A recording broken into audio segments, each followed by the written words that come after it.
அப்பா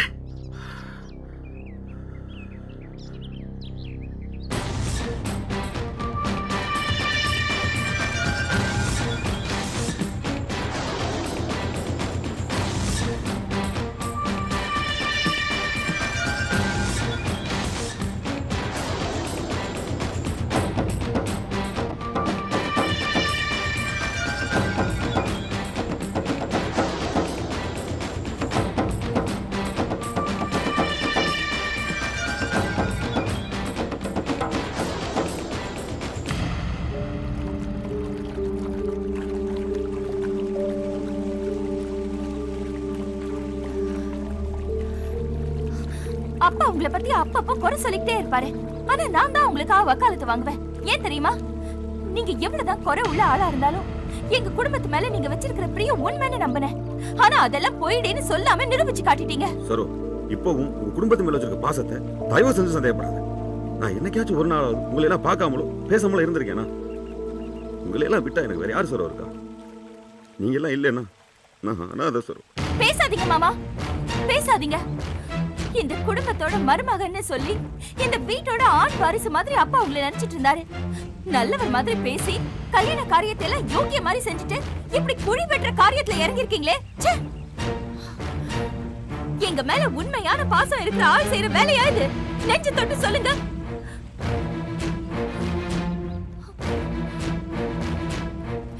உங்களுக்கு என்னதான் கட்டிக்கணும்? சரவதான் கல்யாணம் பண்ணிப்பேன்னு நீங்க தீர்மானமா நினைச்சிட்டு இருந்தீங்கன்னா நீங்க என்ன செஞ்சிருக்கணும்? அன்னைக்கு பொண்ணு பார்க்க வந்தாங்களே, அப்பவே நேரடியா ஆம்பளை மாதிரி நின்னு கேட்டிருக்கணும். அப்பா கிட்ட சண்டை போட்டிருக்கணும். அதையெல்லாம் விட்டுட்டு நிச்சயதார்த்தம் வரைக்கும் வந்துட்டு தன மனசுல ஒரு ஆசையை வளர்த்துட்டு இப்ப சம்மதம் பேச வந்தவங்க கிட்ட போய் இல்லாதி பொல்லாதையும் சொல்ல போறீங்களே, இது என்ன நியாயமாமா? அன்னைக்கு என்னாலதான் பேச முடியல. நீயாச்சும் உங்க அப்பா கிட்ட பேசிக்கலாம்ல. நான் தான் அன்னைக்கு தெளிவா சொன்னேனே, அப்பா பார்த்து யார கல்யாணம் பண்ணிக்கணும்னு சொல்றாரோ அவரை தான் நான் கல்யாணம் பண்ணிப்பேன்னு. மாமா, நான் தெளிவா தான் இருக்கேன். நீங்க தான் குழம்பி போய் என்னென்னமோ பண்ணிட்டு இருக்கீங்க.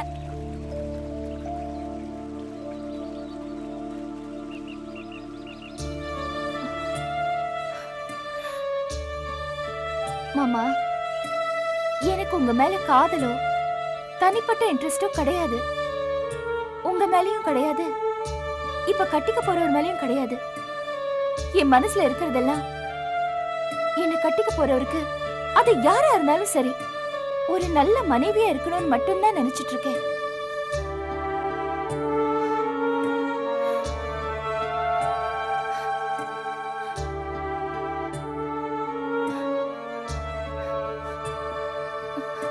இந்த கொஞ்ச நாள்லயே தானே உங்க மேல உயிரையே வச்சிருக்கா. மாமாக்கு இது பிடிக்குமா அது பிடிக்குமா, மாமாவோட மனசு நிறைஞ்ச மாதிரி எப்படி நடந்துக்கணும்னு இப்படி எப்ப பார்த்தாலும் அவ உங்க பேச்சதான் பேசிட்டு இருக்கா. நீங்க எங்களுக்கு தாய் மாம, உங்க அக்கா பெத்து போட்ட பிள்ளைங்க நாங்க. உங்களுக்கு எங்க எல்லார் மேலயும் பாசம் இருக்கணும். அப்படி இருக்கணும்னு தான் நான் ஆசைப்படுறேன். ஆனா உங்க எண்ணம் எல்லாம் சம்பந்திக்காரங்க கிட்ட போய் தகராறு பண்ணி இந்த நிச்சயதார்த்தத்தை நிறுத்தணும். இந்த ஊர் முழுக்க என் பேரை சொல்லி வம்பு பேசணும். உங்களையே நினைச்சிட்டு இருக்கிற தனத்தோட மனசு உடைஞ்சு போகணும். இதெல்லாம் பார்த்து அப்பாவும் தங்கச்சிங்களும் கதறி கதறி அழணும். சரிதானே? என்ன சொல்லு இப்படி எல்லாம் பேசுற? மாமா, இந்த பஸ் கிளம்பி போச்சுன்னா என்ன, அடுத்த பஸ் இருக்கே, இல்ல டாக்ஸியாவது பிடிச்சு நீங்க நினைச்ச காரியத்தை செஞ்சிடுங்க. உங்களுக்கு இதுலதான் சந்தோஷம்னா தாராளமா இந்த காரியத்தை பண்ணிடுங்க. என்ன சரோ, உன் மாமனை பத்தி அவனுக்கு நல்லா தெரியும். அவன் ஒரு அவசரக்காரன், முட்டாள். அதனாலதான் ஏதோ தெரியாம இப்படி ஒரு காரியம் பண்ண துணிஞ்சிட்டேன். சரோ, அழாத சரோ. சரி, நடந்த எல்லா விஷயத்தையும் நீ மறந்து, நானும் மறந்துடுறேன். நான் சந்தோஷமா தனத்தை கட்டிக்கிறேன். என் அக்கா பொண்ணுக்கு அழுத என்னால தாங்க முடியாது சார். மன்னிச்சிரு, அழாத. சாமி மேல, எங்க அக்கா, எங்க அம்மா மேல சத்தியமா சொல்றேன். நான் தனத்தை கல்யாணம் பண்ணிக்கிட்டு சந்தோஷமா வச்சுப்பேன்.